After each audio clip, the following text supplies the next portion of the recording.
সামনে যে বড়সড় কোনো বন্যা হয় কিনা আল্লাহ ভালো জানে। বলা হচ্ছে যে একটা জলোচ্ছ্বাসের ঝুঁকির মধ্যে আছে বিশ্বের বহু কান্ট্রি জলোচ্ছ্বাস, বড় একটা জলোচ্ছ্বাসের হুমকির মধ্যে আছে। 20 ফুট থেকে 25 ফুট পানি উঠে যাবে, উঠে উপকূলবর্তী অঞ্চলগুলো ডুবিয়ে দিবে। এটা এখন গবেষকরাই বলছেন, বিজ্ঞানীরা। আর আমরা তো আগেই বলেছি, যখন একটা জনপদের মধ্যে শিরকের পাপ বেশি হয়, কোন পাপ? শিরকের পাপ। শিরক শুধুমাত্র ওই মূর্তি পূজা করাই শিরক নয়। আপনাদেরকে জানাই দিতে চাই, কবর পূজা করাও শিরক। কথা কি বুঝতে পারছেন? আমার কথা কিভাবে নিবেন জানি না, কিন্তু আমাকে তো বলতে হবে। শুধু মূর্তি পূজা করাই শিরক না, কবরে সেজদা করাও শিরক। তো যখন শিরকের সয়লাভ হয় একটা এলাকার মধ্যে, একটা জাতির মধ্যে, তখন নূহ আলাইহিস সালামের কওমকে আল্লাহ পাক যেমন প্লাবন দিয়ে ভাসিয়ে দিয়েছিলেন, ওরকম বন্যা জলোচ্ছ্বাস প্লাবন দিয়ে ভাসিয়ে দিবেন আল্লাহ। কারণ নোংরামি ধুইতে হইলে অনেক পবিত্র পানির দরকার আর কি। আর শিরক হচ্ছে সবচেয়ে নোংরা জিনিস। আল্লাহর জমিনের সবচেয়ে নোংরা জিনিস কি? শিরক। এগুলো তো গেল ধর্মতাত্ত্বিক শিরক। এখন তো শিক্ষার মধ্যেও শিরকি আকীদা ঢুকিয়ে দেওয়া হচ্ছে।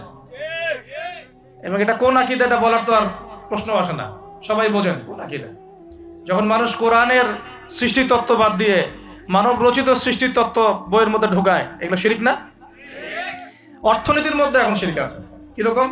আল্লাহ পাক হালাল যে অর্থনীতি দিয়েছেন, ওটাকে বুড়া আঙ্গুল দেখিয়ে এখন সুদ ভিত্তিক অর্থনীতি চলছে সব জায়গায়। তো আল্লাহ পাকের হালালকে যে হারাম করে, এটা শিরক না? এটা সূরা তওবা পড়বেন, সূরা তওবার 31 নম্বর আয়াত। আমি রেফারেন্স দিয়ে কথা বলছি।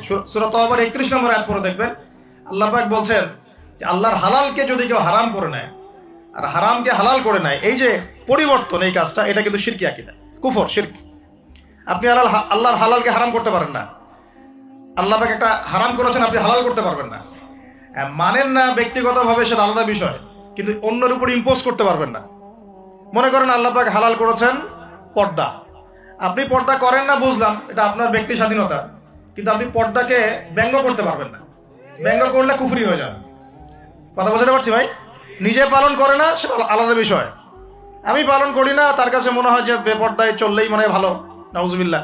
ওর কাছে এটাই মনে হয়, ওর কাছে এটাকে মনে হয় প্রগতি, অগ্রগতি, উন্নয়ন। তো সে তার থট নিয়ে থাক।